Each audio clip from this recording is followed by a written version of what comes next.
smoking, and I'm down to like 2 cigarettes a day. And I'm like fucking disseminating the shit out of these things. They're the best cigarettes in the world. And I'm telling everybody, these are addictive free. I'm hardly smoking at all. I say, look, it's addictive free. It says, that's not, it says additive free.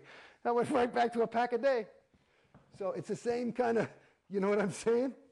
It's you know, you're playing the game by yourself. It's a mental.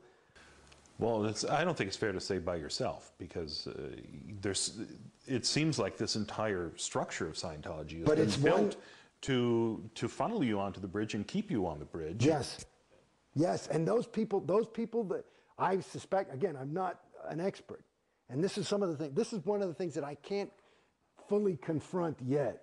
I can say that, in my opinion, that the lion's share, at least well over 99% of your Sea Org people are the truest of the true believers, okay? So they are really there they're trying to help you, and they'll not take no for an answer. It's like, you know, your son wants to touch the stove, and, you know, you're willing to physically stop him, even though he's sure that he wants to see that beautiful blue thing that's dancing there and touch it, right? And maybe even put his hair in it or something, you know what I mean? He doesn't know what fire is. They are willing to give their lives practically to keep you on the bridge, because this is for your own good. So, but they are doing it. That's just one individual, and that individual is doing his job. There's not a lot of them that need to be told to get up in the morning. They're on autopilot too, but the whole group is, it becomes, you know, this living, breathing thing. And the thing that I haven't quite confronted is, I can't quite see what the fuck anybody gets out of it.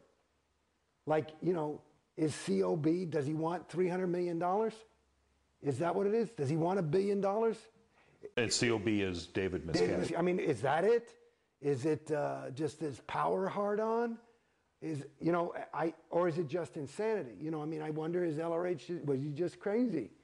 You know, there are people, maybe he was an SP, you know, whatever. But I don't know. I mean, the jury's out for me. I haven't, like I said, I can't confirm. I don't see what the fucking, like, if I wanted money, I know for me, if I wanted $1 billion or something like that, I couldn't do that. That wouldn't be a way for me to, you see what I'm saying? I couldn't do it. I'd probably kill myself. You know what I mean? I just couldn't live with myself like that. I certainly couldn't look my son in the eye. You know what I mean? But that's me. And maybe that's me, PTS. Maybe I'm fucked up. Maybe that's my conscience, whatever the fuck that is. But do you see what I'm saying? I don't know. I haven't quite had that confront of truth or evil, depending on what you want. But I don't know what the fuck anybody wants out of it. Well, what's your like, all this money is a big thing. Where does it go?